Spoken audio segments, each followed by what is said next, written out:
Shalom peuple de Dieu. Ce dimanche 21 janvier, je voudrais partager ensemble avec nous un thème que j'ai intitulé « La parole de Dieu a le pouvoir de nous transformer ». Je lis Romains 12 du 1er au 2e verset. Je vous exhorte donc, frères, par les compassions de Dieu, à offrir vos corps comme un sacrifice vivant, saint, agréable à Dieu, ce qui sera de votre part un culte raisonnable. Ne vous conformez pas au siècle présent, mais soyez transformés par le renouvellement de l'intelligence, afin que vous discerniez quelle est la volonté de Dieu, ce qui est bon, agréable et parfait. L'expression « soyez transformés » se trouvant au verset 2e est au passif en grec, ce qui signifie que nous devons nous laisser transformer par quelque chose ou quelqu'un. Personne ne peut se transformer soi-même. C'est l'œuvre du Saint-Esprit en nous. En Christ, nous devenons une nouvelle créature. Une question a été posée à un prédicateur. Quelle est la meilleure traduction de la Bible? À lui de répondre que c'est notre vie. Le but même de l'étude de la Bible est que nous la transposions dans notre vie.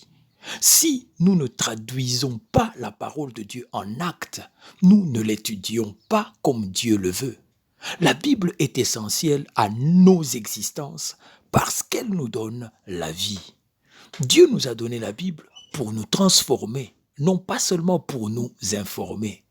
Elle devrait développer notre cœur et non notre intelligence. L'apôtre Jacques nous dit « Pratiquez la parole et ne l'écoutez pas seulement » en vous abusant par de faux raisonnements. Jacques 1, verset 22. En d'autres termes, Dieu veut que nos convictions se transforment en attitude. Il le dit de façon plus explicite dans 2 Timothée 3, 16, 17. Toute écriture est inspirée de Dieu et utile pour enseigner, pour convaincre, pour redresser, pour éduquer dans la justice, afin que l'homme de Dieu soit adapté et préparé à toute œuvre bonne. Le but de la Bible n'est pas simplement de nous montrer ce qui ne va pas dans nos vies ou comment nous devrions vivre. Dieu nous a donné sa parole pour transformer radicalement nos existences. La Bible emploie différentes images pour parler d'elle. Par exemple, elle se compare à un feu, elle se compare à un marteau, Jérémie 23 au verset 29. Elle se compare à une épée, Éphésiens 6 au verset 17, à un glaive à double tranchant, Hébreux 4 au verset 12. Tous ces outils sont destinés à produire un changement radical. Dieu veut que la Bible change nos vies de façon spectaculaire. La Bible compare également la vérité de Dieu à du lait, à de l'eau, du pain et de la viande. Mais posons-nous la question, qu'est-ce qu'ont tous ces éléments en commun? Nous ne pouvons pas nous passer d'eux, sous peine de mourir.